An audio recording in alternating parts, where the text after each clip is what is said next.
এখনো সময় আছে, শুধরে যান। রাজ্য গোটা রাজ্যে মহিলারা আওয়াজ তুলতে শুরু করেছে। সন্দেশখালীতে মহিলারা ঝাঁটা নিয়ে বেরিয়েছে। কতদিন এই হারমাত বাহিনী, লুঙ্গি বাহিনী দিয়ে অত্যাচার করে বিজেপিকে ঠেকিয়ে রাখবেন? দেখুন, ইন্দিরা গান্ধীর মতো মহিলা ছিলেন, তার থেকে বড় নেত্রী মমতা বন্দ্যোপাধ্যায় নয়।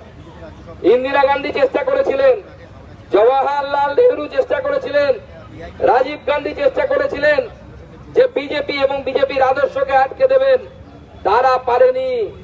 হাতি ঘোড়া গেল জল, ব্যাং বলে কত জল। এরা পারেনি। মমতা বন্দ্যোপাধ্যায় বলছে কত জল। এই হাতি ঘোড়া তলে চলে গেছে। আমিও বলে যাচ্ছি, মমতা বন্দ্যোপাধ্যায় বাংলার ইতিহাস থেকে মুছে যাবে।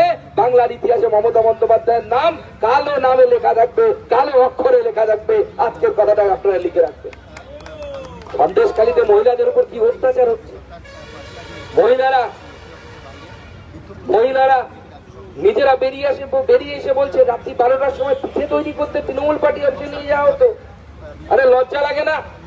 যে সমস্ত পুলিশ কর্মীরা দাঁড়িয়ে আছে তাদেরকে আমি পরিষ্কার বলতে চাই, একবার ভেবে দেখুন, সেই সন্দেশখালীর মহিলাদের জায়গায় নিজের স্ত্রীকে রেখে দেখুন, নিজের বোনকে রেখে দেখুন। তাদেরকে যদি রাত্রিবেলা তৃণমূল কংগ্রেসের কোন নেতা 12টার সময় পিঠে তৈরি করতে নিয়ে যেতেন, আপনার মনের ভিতরটা কেমন করত? যদি লজ্জা না থাকে, এখনো 32% দিয়ে কম পাচ্ছে।